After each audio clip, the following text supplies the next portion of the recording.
अस्सलाम वालेकुम नाजरीन। ड्रामा सीरियल बड़े भैया की नेक्स्ट एपिसोड में आप देखेंगे कबीर जिसने इत्तफाकन ट्रैफिक सिग्नल पर महविश को देख लिया तो उसे अपनी गलती का एहसास होने लगता है, मगर अगले ही पल महविश का एक्सीडेंट हुआ तो वो फौरन से उसकी मदद के लिए जाता है।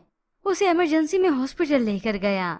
महविश को होश आया तो तभी कबीर उससे एक्सक्यूज करता है, उससे माफी मांगता है और अपनी मोहब्बत का इजहार करता है कि उसे दुनिया की कोई भी ताकत मजबूर नहीं कर सकती थी महविश से शादी करने पर, मगर मेरे दिल में तो तुम ही बसती थी। महविश, मैं जानता हूँ मुझसे गलती हो गई है, मुझे तुम्हारा साथ देना चाहिए था, तुम्हारे साथ खड़े होना चाहिए था। और उसे बताता है कि वो सारी जिंदगी उसके साथ अपना घर आबाद रखना चाहता है। यूं तभी वो महविश को अपने साथ मना कर ले गया घर, मगर फौरन से इतला कर देता है अपनी बहन अपनी फैमिली को, और पूरी फैमिली महविश का वेलकम करने के लिए तैयार हो जाती है। कबीर जब महविश को अपने साथ घर लेकर आया तो सभी उसके वेलकम के लिए ठहरे हैं, उसे बुके पेश किए जाते हैं। यूं एक खुशी का माहौल होता है। बस वानिया को मालूम हो गया कि ये महविश घर लौट आई है। ढोंग करते हुए आ तो गई यहाँ पर, मगर महविश को ऐसी नफरत भरी निगाह से देखती है। महविश की उस पर नजर पड़ी तो दोनों ही देखते रह गए। कमरे में गुस्सा तो कर ही आई है, सोचा था मुसीबत टल गई, ये चुड़ैल तो घर वापस आ गई है, मगर ये वानिया हार नहीं मानती कि इसे तो मैं निकाल के ही दम लूंगी इस घर से, सुकून से इस घर में रहने नहीं दूंगी।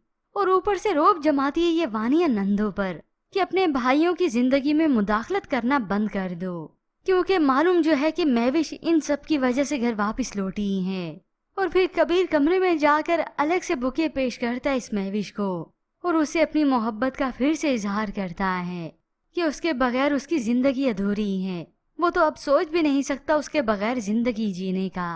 अब फरी जो कि यहाँ पर है और उधर शोएब गुस्से से आग बगोला होता है, क्योंकि मामू ने उसी की तरह चाल जो चली कि कबीर अपनी बहन को घर बिठा लेगा। जब भी तो ये शोएब मजबूर हो जाता है कि अब मैं क्या करूं, फरी को घर लाना होगा और उसके साथ अच्छा रवैया भी रखना होगा, जो कि ये सब कुछ करना इसे कतन बर्दाश्त नहीं। यूं बहुत मजबूर होकर फरी के साथ रहेगा, मगर आखिर कब तक इसे बर्दाश्त करेगा। और इधर वानिया फिर से मुदाखलत करती है। जब फरी महविश से फिर से एक्सक्यूज कर रही थी तो आकर नमक छिड़कने लगी, तो महविश भी दो टोकी से जवाब देती है कि ये इसके भाई का घर है, आपका कुछ भी कहना बनता नहीं। जिसके बाद तो वानिया गुस्से से आग बगुला हो जाती है। मेरे घर में खड़े होकर मुझे बातें सुनाएंगी, इनकी हिम्मत कैसे हुई। और अब ये सारा रवैया देखने के बाद वानिया लेगी यू टर्न, ताकि इनके बीच में रहकर इन्हें डसूं और इन्हें खबर भी ना हो।